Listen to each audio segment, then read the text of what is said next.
Food pattern வந்து morning வந்து ஒரு ஒரு வீக் இருக்குன்னா, அதில ஒரு 3 நாளைக்கு வந்து நான் அந்த ப்ரோபயோட்டிக்காக நீங்க சொன்ன மாரி பழையது சாப்பிட ஆரம்பிச்சேன். ஆ. பழையது முன்னாடிலேருந்தே சாப்பிடுவோம்.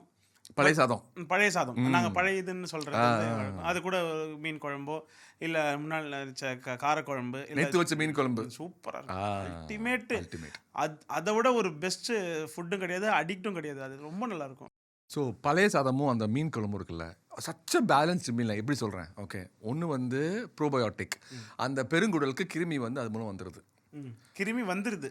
ஏன்னா அதுக்குள்ளேயே ஸோ பழைய சாதத்துல என்ன பண்றோம் அப்படின்னா, ஒரு 24 மணி நேரம் வைக்கிறோம்ல தண்ணிய வச்சு. ஒரு 24 ஹவர்ஸ் வைக்கணுமா? ஆமா.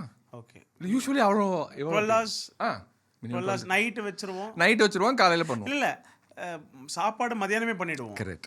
மதியானம் பண்ணது மிச்சமா இருக்கிறது தான் நைட் நம்ம ஒரு சட்டியில தண்ணிய தண்ணி ஊத்தி ஊறிச்சு. வைப்போம். ஆமா. So correct. அது ஆல்மோஸ்ட் ஒரு 20 ஹவர்ஸ் வந்துட்டு வந்துரும். ஆமா. ஆமா. மினிமம்.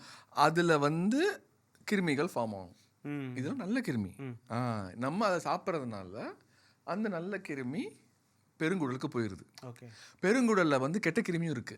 இப்போ நீங்க சொன்ன popcorn, butter, late night eating, reels பார்க்குறது, இதெல்லாம் வந்து நல்ல கிருமியை கொஞ்சம் கொஞ்சமா கம்மி பண்ணி கெட்ட கிருமியை வந்து இன்க்ரீஸ் பண்ணிட்டே இருக்கும் பெருங்குடல்ல. ஸோ இப்போ நம்மளோட இது என்ன, நம்மளோட நல்ல கிருமியை இன்க்ரீஸ் பண்ணும். ஸோ தயிர் சாதத்தில் அது இருக்குது, பழைய சாதத்தில் அது இருக்குது. மீன் வந்து சூப்பர் குவாலிட்டி ப்ரோட்டீன்.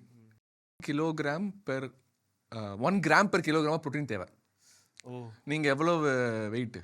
நானா 76 இருக்கேன். 76. 76 கிராம் ஆஃப் ப்ரோட்டீன் தேவை. ஓகே. ஓகே. ஒரு மீனில் எவ்வளோ இருக்குன்னு நினைக்கிறீங்க? எவ்வளோ தெரியலையே. சும்மா கெஸ் பண்ணுங்க. 10, 20, 30, 40. சரி ஒரு 30. 30 கிராம். 120 கிராம் மீனில் 30 கிராம் ப்ரோட்டீன் இருக்கு. ஓ, கரெக்டாக தான் சொல்லியிருக்கேன். Depending on the size. சைஸா? Okay okay okay. நெத்திலி மீனை வாங்கிட்டு அது அது இருக்கு.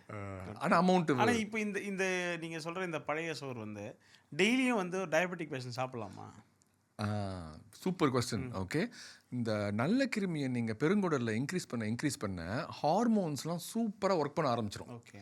அப்போ இன்சுலின்ங்கிற ஹார்மோன் தான் கம்மியாக இருக்குது டயபெட்டிஸ்க்கு. ஆமாம். அப்போ இன்சுலின் வந்து நல்லா ஒர்க் பண்ண ஆரம்பிச்சிடும். ஓகே.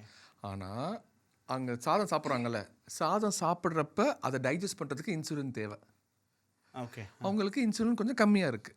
ஸோ அப்போது ஸ்டார்டிங்கில் கொஞ்சம் கம்மியாக சாதம் சாப்பிட்றணும். கொஞ்சம் கொஞ்சமாக இன்சுலின் வேலை பார்க்க இன்னும் கொஞ்சம் கூட சாப்பிட்லாம். ஓ, கம்மி இந்த சென்ஸ் ஒரு ஒரு ஒரு ஒரு பவுல்.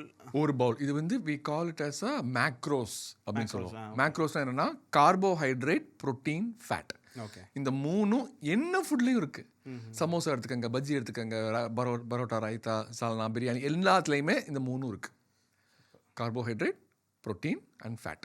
புரோட்டீனுக்கு என்ன சொன்னேன்? 1 கிராம் பெர் கிலோகிராம் சொன்னேன்னா, அதே மாதிரி கார்போஹைட்ரேட்டை நீங்கள் எவ்வளோ தூரம் கம்மி பண்ணுறது நல்லது. ஒரு 150 கிராம் இருந்தால் நார்மல்.